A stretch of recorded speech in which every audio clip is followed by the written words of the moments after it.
दोस्तों, welcome to our channel. तो जैसा कि आप लोगों को पता है कि आपका ऑफिशियल नोटिफिकेशन जो है वो जारी हो चुका है। अब आप सभी लोगों के दिमाग में चल रहा होगा कि यार इस एग्जाम की क्या स्ट्रेटेजी होनी चाहिए, किस तरीके से हम इस एग्जाम को फॉलो करें जिससे कि हमारा एग्जाम निकल जाए। तो गाइज आज उसी चीज पे मैं बात करने वाला हूं और मैं आप लोगों को विश्वास दिला रहा हूं कि अगर आप लोगों ने वीडियो देखी तो आपके दिमाग में एक खाका तैयार हो जाएगा। आपको पता चल जाएगा कि किस तरीके से आप लोगों को अब आगे तैयारी करनी चाहिए। क्योंकि CBT 1 अब देखिए, जैसे कि मान लीजिए आप ALP की तैयारी कर रहे हैं या मान लीजिए आप टेक्नीशियन की तैयारी कर रहे हैं और आपने कहीं से भी तैयारी की हुई है, तब आप ये मान के चलिए कि आप CBT 1 तो इसका 100% क्लियर कर रहे हैं। अब आपकी जो पूरी स्ट्रेटेजी लेके चलनी है वो आपको CBT 1 प्लस CBT 2 दोनों की लेके चलनी है। CBT 1 तो आपका ALP की तैयारी से ही निकल जाएगा, लेकिन आप लोगों को CBT 2 को किस तरीके से फोकस करना है उन सारी चीजों पर बात करेंगे। तो सबसे पहले आप देख लीजिए, यह है RRB JEE 2024। टोटल 7,951 पोस्ट हैं। आज हम आपके सिलेबस डिस्कशन की बात करेंगे। तो ये कुछ स्टेज आप लोगों की RRB JEE 2024 CBT 1 और CBT 2।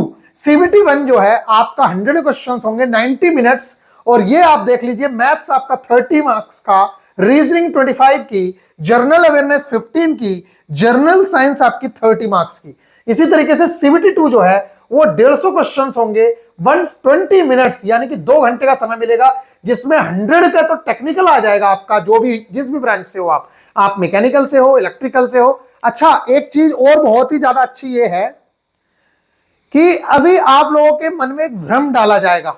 टीचर्स आपको आके ये बताएंगे कि देखो मैकेनिकल वालों आपकी इतनी सारी वैकेंसीज हैं, इलेक्ट्रिकल वालों देखो आपकी इतनी वैकेंसीज हैं। लेकिन रियलिटी ये है कि जिस पोस्ट पे मैकेनिकल वाला बच्चा एलिजिबल है उसी पोस्ट पे इलेक्ट्रिकल वाला बच्चा भी एलिजिबल है। जिस पोस्ट पे इलेक्ट्रिकल वाला एलिजिबल है उसी पोस्ट पे आप भी एलिजिबल हो।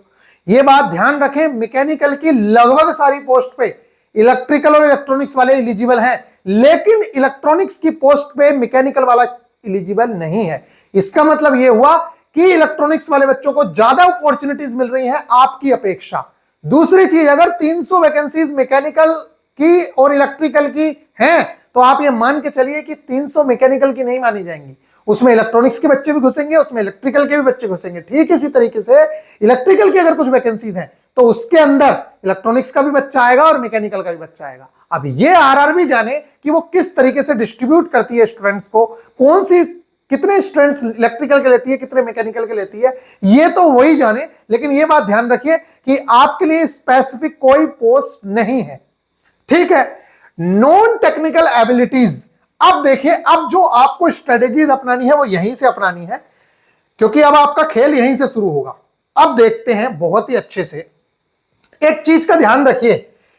देखिए, अगर आपने ALP की तैयारी की है या ग्रुप डी की तैयारी कर रहे हो या टेक्नीशियन की कर रहे हो, मैं आपको यह भी बता दूं, यहां ग्रुप डी टेक्नीशियन के लिए हम लोग बैच बहुत ही जल्दी लाने वाले हैं, नॉन टेक्निकल स्पेशल, जिसमें JEE वाले स्टूडेंट्स भी फॉलो करके अपनी तैयारी कर सकते हैं। तो उस बैच में ये जो सिलेबस है आपका, ये 100% सिलेबस कवर होगा, क्योंकि यही सिलेबस टेक्नीशियन का है और यही सिलेबस ग्रुप डी का है। तो ये जो पार्ट है CBT 1, यही सिलेबस आप लोगों का ALP का है। तो आप ये समझ लीजिए, अगर आपने ALP की तैयारी करी है तो इसके लिए आपको एक्स्ट्रा दिमाग लगाने की जरूरत नहीं है, क्योंकि ये सारी की सारी चीजें सेम टू सेम है। इसलिए इस पे आप ज्यादा दिमाग ना लगाएं। अगर आप JEE की तैयारी कर रहे हैं तो निश्चित तौर से ये वाला पार्ट आपका ALP की प्रिपरेशन से तैयार हो जाएगा, टेक्नीशियन की प्रिपरेशन से ये वाला पार्ट आपका तैयार हो जाएगा। इसलिए आपको इन दोनों पोर्शन को भी साथ में लेके चलना पड़ेगा, नहीं तो आपको बाद में टाइम नहीं मिलेगा। अब कैसे तैयारी करनी है तो मैं बिल्कुल हर ब्रांच के लिए अलग से वीडियो बनाऊंगा, बुक्स में बताऊंगा कि मैकेनिकल वालों के लिए लास्ट टाइम जो पेपर छपा था वो कहां से छपा था, सारी की सारी बातें बताऊंगा कि RS खुरमी से कितने क्वेश्चंस डिक्टो देखने को मिल गए थे, कितने क्वेश्चंस RK जैन से देखने को मिले थे, ये सारी की सारी बातें बताऊंगा। और कोचिंग इंस्टीट्यूट वालों ने खूब बैच बेचे लेकिन उनके क्वेश्चंस नहीं आए थे, ये भी सारी बातें बताऊंगा मैं आप लोगों को। उन्होंने RS खुरमी के, RK जैन के जो 10-10, 20-20 पेज थे, उनकी कोचिंग्स की वजह से बच्चा उन चीजों को नहीं कवर कर पाया, जबकि मैक्सिमम चीजें वहीं से फंस गई थी। आई होप कि आप लोगों को यह बात समझ आ रही होगी। तो अब आप देखिए, इसमें अगर सिलेबस की बात करूं मैं नॉन टेक्निकल की, तो जर्नल अवेयरनेस 15 नंबर की और फिजिक्स एंड केमिस्ट्री 15 नंबर की, ये दोनों की दोनों चीजें कॉमन है एज इट इज, जो आपके इस सिलेबस में भी है। अच्छा एक बात देखिए, यहां पे जनरल अवेयरनेस 15 नंबर की है, यहां पे भी जनरल अवेयरनेस 15 नंबर की है, फिजिक्स एंड केमिस्ट्री है 15 नंबर की है, तो यहां पे साइंस हमारी जो है वो 30 नंबर की है। तो आप ये समझिए ये दोनों चीजें हो गई कॉमन, यानी कि अगर आप इन दोनों चीजों को अच्छे से फोकस करते हो, मैथ्स रीजनिंग तो आप कर ही रहे होगे निश्चित तौर से, और इनको भी हम करवाएंगे ही, लेकिन अगर इन दोनों चीजों को आपने फोकस किया तो आपके 30 नंबर यहां भी सिक्योर हो रहे हैं पूरी तरीके से। तो दोनों की कंबाइंड स्ट्रेटेजी लेके चलनी है। बाकी मैं स्ट्रेटेजी की वीडियो एक अलग से दूंगा, आज हम सिलेबस डिस्कशन करेंगे। तो यहां पे 30 नंबर तो यही हो गए। बेसिक साइंस एंड इंजीनियरिंग के अंदर आप कंप्यूटर भी पढ़ते हैं और इन्वायरमेंट भी पढ़ते हैं, तो एएलपी वाले बच्चे का ये वाला पोर्शन तो ऑटोमेटिकली तैयार हो गया। मैकेनिकल इंजीनियरिंग के लिए ये वाला पोर्शन या इलेक्ट्रिकल इंजीनियरिंग वालों के लिए ये वाला पोर्शन तो आप खुद देखिए, ये तो आपका सारा का सारा तैयार हो गया एएलपी की तैयारी से ही, क्योंकि ऊपर की दोनों चीजें तो आप यहीं तैयार कर ले रहे हो। यानी कि जो एएलपी सीवीटी 1 का सिलेबस है उसी में आप लोगों के ये दोनों चीजें जनरल अवेयरनेस और फिजिक्स एंड केमिस्ट्री तो कंप्लीट हो गई। बाकी जो दो चीजें बची वो बेसिक्स कंप्यूटर एंड एप्लीकेशन और basic environment and pollution control, ये आपका भाग है किस चीज का, बेसिक साइंस एंड इंजीनियरिंग के पार्ट 2 का, यानी कि पार्ट ए का। यानी कि आप ध्यान रखिए, पार्ट ए पार्ट बी बोल रहा हूं, बेसिक साइंस एंड इंजीनियरिंग का है सीवीटी 2 के पार्ट ए का। तो कहने का मतलब यह है कि ये पूरा का पूरा सिलेबस एएलपी वाले स्टूडेंट के दोनों जगह काम आएगा, सीवीटी 1 में भी सीवीटी 2 में भी। तो 50 मार्क्स ये वाले जो हैं ये तो एएलपी वालों के ऑटोमेटिकली तैयार हो गए हैं, और एएलपी वालों का इतना फायदा है कि उनका ये सीवीटी 1 100% निकल रहा है। अगर उन्होंने एएलपी निकाला तो निश्चित तौर से उनका ये वाला भी निकल रहा है सीवीटी 1।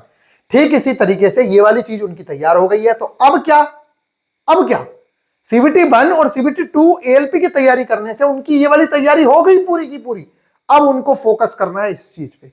तो मेरा कहने का मतलब ये है, अब तो आपके पास सोने का सुहागा हो गया, क्योंकि आपने डीजल मैकेनिक ट्रेड चुनी है, इलेक्ट्रिकल वालों ने इलेक्ट्रॉनिक्स की कोई ट्रेड चुनी होगी, तो कुछ पार्ट यहां पे भी काम आएगा आपका। जैसे कि आप डीजल मैकेनिक पढ़ेंगे, आईसी इंजन वगैरह, तो यहां थर्मल इंजीनियरिंग में वो सारी की सारी चीजें काम आएंगी। तो कहने का मतलब यह है कि ट्रेड भी आपकी टेक्निकल एबिलिटी से कंप्लीट हो जाएगी। लेकिन अब ध्यान ये रखना है कि आपको उसी हिसाब से लेके चलना है। तो यहां पे अभी आपके पास बहुत टाइम है, इसलिए पहले वो चीजें कवर करिए, जैसे कि यहां पे मैकेनिक्स है, सिविल इंजीनियरिंग वालों के लिए भी है, मैकेनिकल वालों के लिए भी है। तो जो मैकेनिक्स है, इंजीनियरिंग मैकेनिक्स, वो सारी, उसके अंदर लीवर्स भी आते हैं, उसके अंदर फ्रिक्शन भी आता है, उसके अंदर सिंपल मशीन भी आती है। तो कहने का मतलब यह है कि अगर आप इसकी मैकेनिक्स को अच्छे से कवर कर लेते हैं तो आपका बेसिक साइंस एंड इंजीनियरिंग पूरी तरीके से तैयार हो गया, यहां का टेक्निकल सब्जेक्ट भी कंप्लीट हो गया। इसी तरीके से अगर थर्मल इंजीनियरिंग आपने अच्छे से कर ली तो आपका यहां पे थर्मल इंजीनियरिंग कवर हो गया और साथ में डीजल मैकेनिक भी कंप्लीट हो जाएगा। तो इसी तरीके की स्ट्रेटेजी लेके चलेंगे। मैं स्ट्रेटेजी की एक कंप्लीट वीडियो दूंगा, बहुत ही बेहतरीन वाली। अगर आप इस चैनल पे नए हो तो चैनल को सब्सक्राइब कर लीजिए, बहुत ही ज्यादा अच्छे से आप लोगों को चीजें समझाऊंगा मैं। तो फिलहाल ये वाली चीज समझ लीजिए। तो पहले नंबर पर ध्यान रखिए कि आपको ये चीजें सेम टू सेम लेके चलनी है। अब बात करते हैं सिलेबस की। तो syllabus, RRB JEE syllabus discussion करने से पहले मैं आपको एक चौंकाने वाली चीज दिखाता हूं, जिसे देख के आपके रोंगटे खड़े होने चाहिए। देखो, ये सिलेबस जो आया है वो 2024 का आया है, ये देख लीजिए, ये 2024 में सिलेबस आया है। अब मैं आपको एक चौंकाने वाली चीज दिखाता हूं, इसको ये चैप्टर वाइज हम अलग से डिस्कशन करते हैं बहुत अच्छे से कि क्या सिलेबस है क्या नहीं है। लेकिन एक चीज आप यहां देखिए, ये सिलेबस देखिए आप, एक मिनट, ये स्टेजेस हैं आप लोगों की, ये सिलेबस है। एक बार यहां नजर मारिए, देख लीजिए, एक बार नजर मार लीजिएगा। ये ग्रुप डी 2019 से 22 जो आया था उसमें ये सिलेबस दिया हुआ था मैथ्स का। एक बार देखिए मैथ्स का। अब आप कह रहे हो ये क्यों समझा रहे हो, मैं आपको ये समझाना चाह रहा हूं कि जो लाइन ग्रुप डी में लिख के दी है, जो लाइन एएलपी में लिख के दी है, जो लाइन सिलेबस की टेक्नीशियन में लिख के दी है, वही लाइन कॉपी पेस्ट हुई है आपके आरआरबी जेईई के सिलेबस में भी। तो आपको बिल्कुल भी घबराने की जरूरत नहीं है। आपका सीवीटी 1 सेम टू सेम वैसा ही आता है जैसा कि ग्रुप डी का आता है, जैसा कि एएलपी का आता है। इसलिए जो तैयारी इन लोगों को कराई जाएगी वही तैयारी एज इट इज आपके काम आने वाली है। अब मैं आपको डिट्टो दिखा देता हूं। ये ग्रुप डी 2022 है, आप देख लीजिए, और इसका पहला पार्ट देख लीजिए, इसका पहला देख लीजिए मैथ्स में क्या है। पहले नंबर पे नंबर सिस्टम है, दूसरे नंबर पे बोर्ड मास है। देखो क्रम भी चेंज नहीं होगा। बाकी देख लीजिए, जर्नल इंटेलिजेंस में पहले नंबर पे अल्फाबेटिकल एंड नंबर सीरीज है। सारी चीजें मिला लीजिए, मैं तो एक एग्जांपल दिखा रहा हूं, आप सारी चीजें मिला लीजिएगा। Group D 2022। अब आप नीचे देखिए जरा, ये देखिए आप, ये एएलपी 2024 है। देखिए जरा, मैथ्स में पहले नंबर पे नंबर सिस्टम, दूसरे पे बोर्ड मास, यहां भी यही था। पहले नंबर सिस्टम बोर्ड मास, तीसरे नंबर पे डेसिमल फ्रैक्शन, यहां देखिए तीसरे नंबर पे डेसिमल फ्रैक्शन। अब आप टेक्नीशियन में भी देख लीजिए, टेक्नीशियन में भी नंबर सिस्टम पहले नंबर पे, दूसरे नंबर पे बोर्ड मास, तीसरे नंबर पे डेसिमल फ्रैक्शन। ऐसे ही जनरल इंटेलिजेंस में, रीजनिंग में पहले नंबर पे analogies and alphabetical series, technician 2024 में। और आप यहां भी देख लीजिए ग्रुप डी 2022 में number series and coding decoding. ठीक इसी तरीके से अपने सिलेबस में देख लीजिए आप, आपके सिलेबस में भी दिखा देता हूं। ये आपका सिलेबस है जेई का, इसके अंदर देख लीजिए आप मैथ्स में टॉपिक्स देख लीजिए एक बार ध्यान से, फिर मैं आपको डिस्कशन कराता हूं। नंबर सिस्टम पहले नंबर पे, दूसरे नंबर पे बोर्ड मास, तीसरे पे डेसिमल, चौथे पे फ्रैक्शन। और यही सारी चीजें आपने वहां देखी। इंटेलिजेंस पे भी देख लीजिए, पहले नंबर पे एनालॉजीज, दूसरे नंबर पे अल्फाबेटिकल। कहने का मतलब यह है कि सेम टू सेम चीजें कॉपी पेस्ट होती हैं सारे के सारे सिलेबस में, इसलिए आपको टेंशन लेने की जरूरत नहीं है। मैंने पूरी तरीके से यहां पे सिलेबस सारी चीजों के डिस्कस किए हुए हैं, तो वो मैं सिलेबस डिस्कशन आपसे बाद में करता हूं। पहले आप आइए अपनी इन चीजों को समझिए जो चीजें हैं। तो ये है हम लोगों का सिलेबस। ये देखिए आरआरबी जेई में ये सिलेबस हम लोगों का दिया हुआ है। एक मिनट, ये हम लोगों का सीबीटी 1 है। जैसा कि सीबीटी 1 पे आपका फोकस होना चाहिए पहले नंबर पे, और फिर साथ में आप पे सीबीटी 2 पे भी फोकस होना चाहिए, साथ में होना चाहिए, ना कि सिर्फ उसी चीज पे, बल्कि साथ में आपका होना चाहिए। अब यहां देखिए आप, इस पर अगर मैं बात करूं तो आपका पहले नंबर पे जो चीज दी है, ये इसका वेटेज कितना है? 30 नंबर का वेटेज है। 30 नंबर का वेटेज है। समझ रहे हैं आप कितनी बड़ी इंपॉर्टेंस है इस चीज की? 30 नंबर इसके, 30 नंबर साइंस के। अगर आप ये भी कवर कर लेंगे तब भी आपका बहुत अच्छे से काम हो रहा है। और बाकी रीजनिंग भी सभी करते हैं, जो बीटेक एमटेक हैं सब लोग, तो इनको भी सारी चीजें आती हैं। तो पहले नंबर पर आप देख लीजिए अपना सिलेबस, नंबर सिस्टम चैप्टर है, बोर्ड मास डेसिमल चैप्टर है। यहां पे जो लेवल रहता है वो सेम टू सेम जैसा एएलपी का लेवल है, जैसा ग्रुप डी का लेवल है, वही यहां पे लेवल देखने को मिलता है। और तो और मैं अगर पेपर देखने की बात कहूं ना, आप एक बार पेपर देख लेना, ग्रुप डी 2022 का पेपर उससे और डिफिकल्ट ही आया है। ग्रुप डी 2018 का पेपर भी जेई के पेपर से डिफिकल्टी था। आप लोग एक बार देख, सवाल उठा के देख लेना एक बार।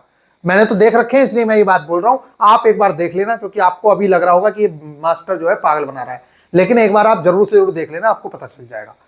तो अब यहां से जो है कम से कम ये 30 नंबर का है। आप ये मान के चलिए प्री बोर्ड मास से 1 से 2 क्वेश्चन 100% आते ही आते हैं। नंबर सिस्टम से भी 1 से 2 क्वेश्चन हैं।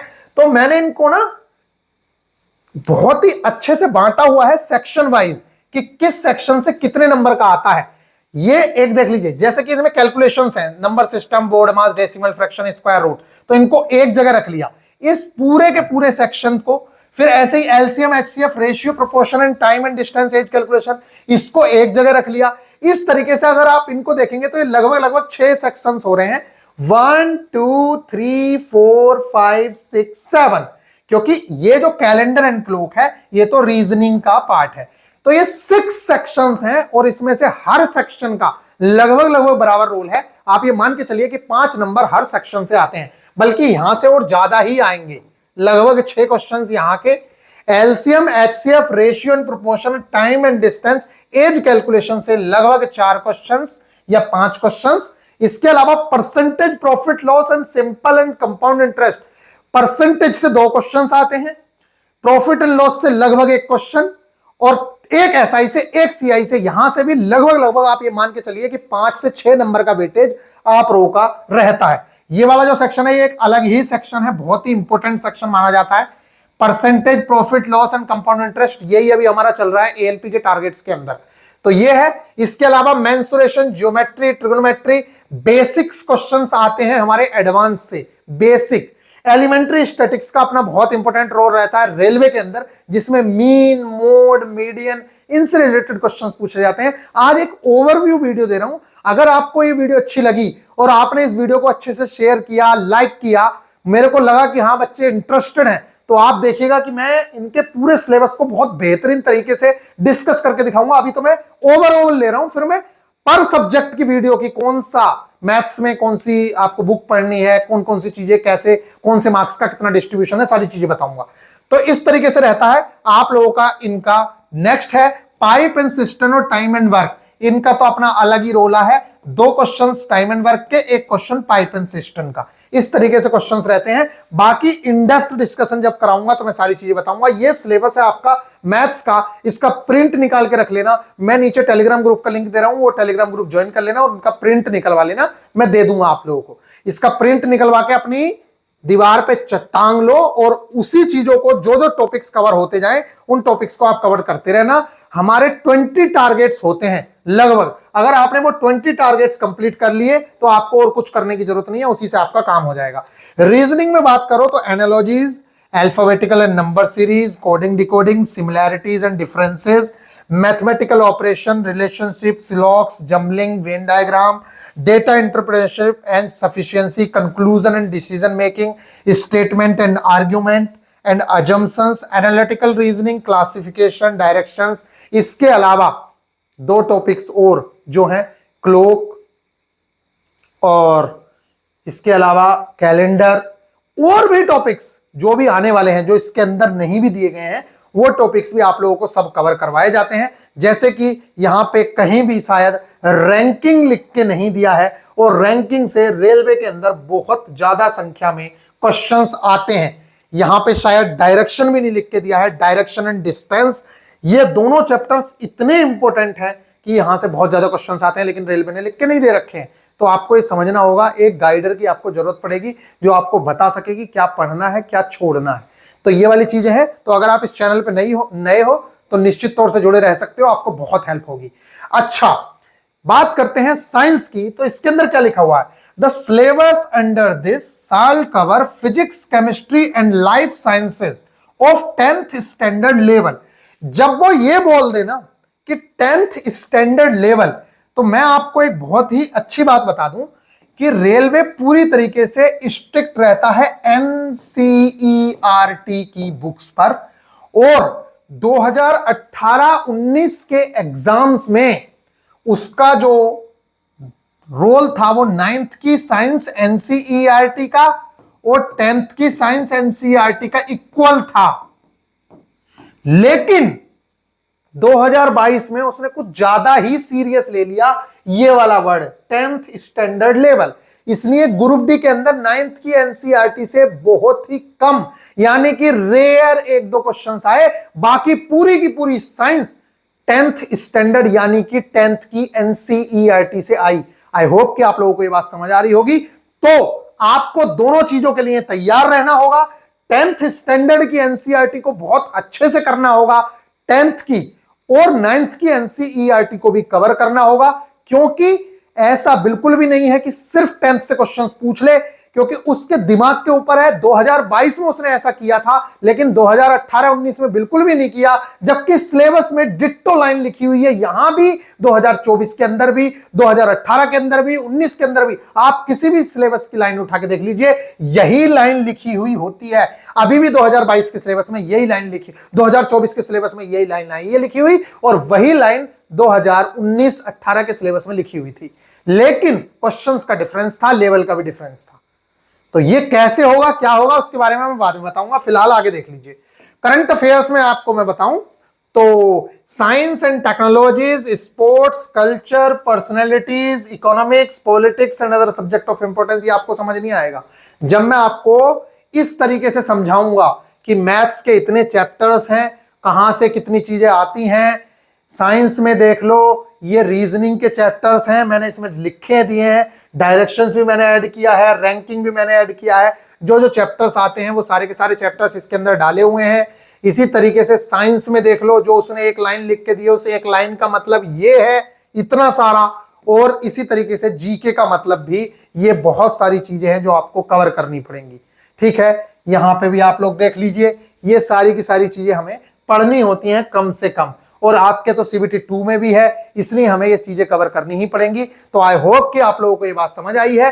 तो फिलहाल मिलेंगे आपसे, बहुत ही अच्छे से बिल्कुल डिस्कशन करेंगे। ये सिलेबस है, आप लोग अपने ऑफिशियल सिलेबस से इसको मैच करा लीजिए।